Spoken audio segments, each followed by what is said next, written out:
Betting app మీద మీరు అందరూ గవర్నమెంట్ పెద్ద చర్య తీసుకుంటుంది. హ్యాపీ బూతులు మాట్లాడే వాళ్ళ మీద కూడా తీసుకోండి, ఈ ట్రోలింగ్స్ చేసే వాళ్ళ మీద కూడా తీసుకోండి. ఎందుకు తీసుకోకూడదు? వాళ్ళకి ఎవరిస్తున్నారు పర్మిషన్ అసలు ట్రోలింగ్ చేయడానికి? ఒక వ్యక్తి మీద ట్రోలింగ్ చేయడం ఎందుకు? ట్రోలింగ్ చేస్తే నీకు వచ్చే సంపాదన ఏమో కానీ అవతల వాళ్ళ ఫ్యామిలీస్ ఎంత బాధపడతాయని ఆలోచించాలి. వెదర్ సెలబ్రిటీస్ దగ్గర నుంచి రోజు పని చేసుకునే వాళ్ళ దగ్గర వరకు కూడా ట్రోలింగ్ అనేది జరగకూడదు. Comic trolling okay, I will accept. Comedy trolling చేస్తే నేను హ్యాపీగానే ఫీల్ అవుతా. ఏదైనా వల్గర్గా ఉండకూడదు ట్రోలింగ్ అనేది. ఎవరైనా ఆత్మహత్య చేసుకొని చచ్చిపోతే ఆ ట్రోలింగ్స్ వల్ల, ఇప్పుడు నేనే ఉన్నా, నాకు అట్లాంటి ట్రోలింగ్ జరిగితే లిటరలీ చెప్తున్నది నేను తాట తీస్తా. ఫస్ట్ నేను తాట తీసి ఉప్పు కారం పెడతా ఎవరైతే నా మీద ట్రోల్స్ చేస్తారో.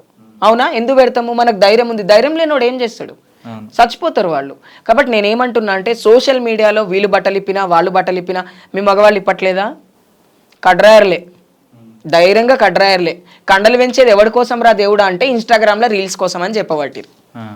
వాళ్ళు కండలు పెట్టి గుడ్ మార్నింగ్ ఫెలోస్ అని ఒకటి మాట్లాడతారు, ఒకళ్ళు ఏమో అరే నా కండలు చూడరని మాట్లాడతారు. అందులో మళ్ళీ మంచిగా మాట్లాడే వాళ్ళు ఉన్నారు, ఈ ప్రోటీన్ తీసుకోండి అని చెప్పేవాళ్ళు ఉన్నారు, ఈ ఫుడ్ తినండి అని చెప్పేవాళ్ళు ఉన్నారు, ఈ వంటలు చేయండి అని చెప్పేవాళ్ళు ఉన్నారు. మంచి చెప్పేవాళ్ళు అదే సోషల్ మీడియాలో ఉన్నారు, చెడ్డవాళ్ళు అదే సోషల్ మీడియాలో ఉన్నారు. నేను దీపుకి సంఘీభావం తెలిపి ఒక వీడియో పెట్టిన, నా వీడియో కనీసం ఒక 100 మంది లైక్ కొట్టలేదు. ఎవరో అబ్బాయి పేరు నాకు గుర్తుకు రావట్లేదు, బాదం పాలని పెద్ద ఫేమస్, దుర్గా ఏదో దుర్గా ఉంది ఆ పిల్లోడి పేరు, బాదం పాలని ఫేమస్ అయ్యిండు.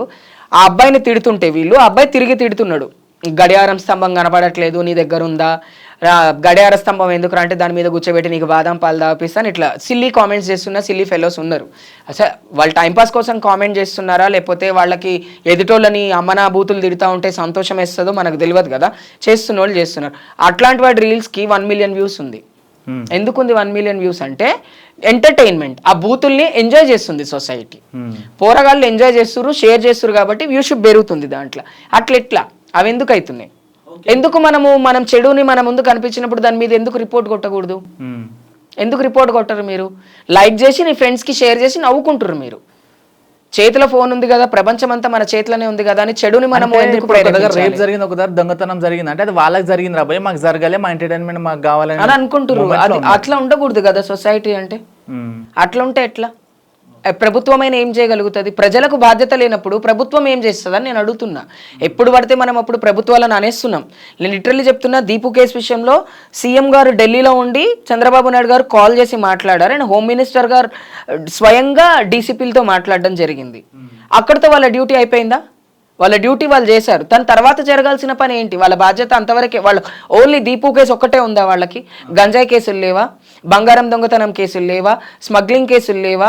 చిన్నపిల్లల మీద రేప్ జరిగే కేసులు రావట్లేదా? జీతాలు ఇవ్వట్లేదా? ఎన్ని కేసెస్? పొద్దున్న లేస్తే 1,00,000 కేసులు వస్తాయి ప్రభుత్వానికి. 1,00,000 కేసుల్లో అన్నిటికీ న్యాయం జరగాలంటే ఒకటే రోజులో జరగదు కదా. కానీ ఇలాంటి న్యాయం జరగాలంటే స్పీడ్ కోర్టులో డెసిజన్ తీసుకోవాలి. మొబైల్ కోర్టులో ఇమీడియట్గా తనకి ఏ శిక్ష వేస్తారనేది ప్రజలందరూ చూడాలి. అంటే చాలా మంది కోపం వచ్చి తనని ఉరిదీయండి, ప్రజల్లో ఉరిదీయండి, మాకు అప్పచెప్పండి, మేము కొట్టి చంపుతాం అని అంటాం. కానీ మనం కొట్టి చంపడం మనం కూడా చేసే నేరమే. కాబట్టి నేరాలు ఏవి జరగకుండా ఉండాలి. ఇప్పుడు నేను ఓపెన్గా చెప్పాలా, జైలు గోడ బద్దలు కొట్టుడు ఎంతసేపు? జైలు గోడలు బద్దలు కొట్టాలంటే ఎంతసేపు? కమ్యూనిటీకైనా ప్రజలకైనా ఎంతసేపు? 10 మినిట్స్లో బద్దలు కొట్టేస్తాం. ఆపగలుగుతారా? 1000 మందిని ఆపగలుగుతారా? చెప్పండి మీరు. పోనీ ఒక 40,000 మందిని ఆపగలుగుతారా?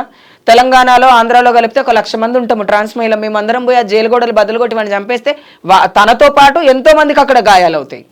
చట్టం చేతిలో తీసుకోవద్దని చెప్పిన నేను మొన్న ఫోన్ చేసినప్పుడు కూడా మా కమ్యూనిటీ వాళ్ళకి, మీరేం చేయకండి, మీరు ధర్నాలు చేయండి, ర్యాలీలు చేయండి, ఏమన్నా చేయండి, కానీ ఎవరిని మ్యాన్ హ్యాండ్లింగ్ చేయకండి. పోలీస్ స్టేషన్ ముందు కూడా మీరు ఇట్లా ప్లకార్డ్ పట్టుకొని సైలెంట్గా కూర్చోండి.